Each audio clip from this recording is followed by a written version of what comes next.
Tjetër, thot Hoxh, kam një pyetje nëse më lejohet. A është ky hadith i vërtet apo e ka mundësi të më tregoni në mënyrë më të saktë se një herë pejgamberi alayhis salam e ka parë një sahab që ka mbledh hurme dhe i ka ruajtur ato për një ditë tjetër.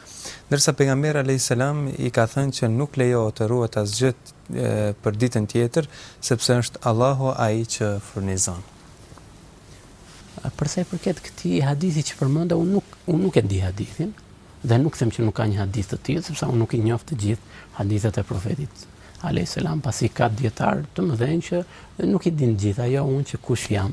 Pra, dhe unë nuk e di këtë hadith, por se nuk e mohoj dot, pasi nuk e di, por se ai hadith që di unë është se profeti alayhis salam në një moment i ndaloi njerëzit që kur bënin kurbane ta mbanin mishin më tepër se 3 ditë. Pra në kohën e kurbanëve ta mbanin mishin më tepër se 3 ditë. Dhe arsyeja që profeti alayhis salam i ndaloi që për atë vit, për atë moment, sepse njerëzit kishin nevojë.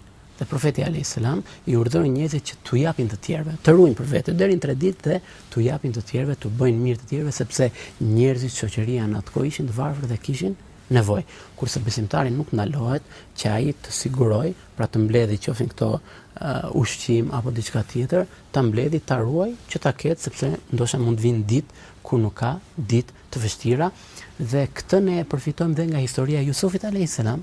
Jusufi alayhis salam çfarë bëri kur e mori vesh që do të kishte 7 vjet bollik dhe 7 vjet do të kishte thatësi, pra nuk do të kishte, çfarë bëri? Ruajti një pjesë e prodhimeve që ishte në vitet e bollikut, i ruajti ato për ditët e vështira.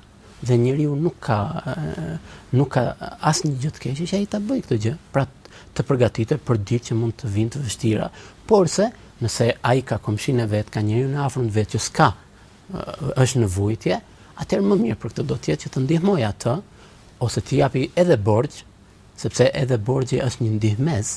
Pra ka shpërblimin e gjysmës sadekas. Pra nëse ja jep falas, ke shpërblim të madh tek Allahu, nëse ja jep borxh, ke sa gjysma e sadekas. Pra dhe vetë borxhi është një sadekas, sepse është një ndihmë që ti i bën të afërm tat, njeriu tat, shoqërisë tate, por se gjithmonë pra pa pat në të kamat, sepse kamata është e ndaluar.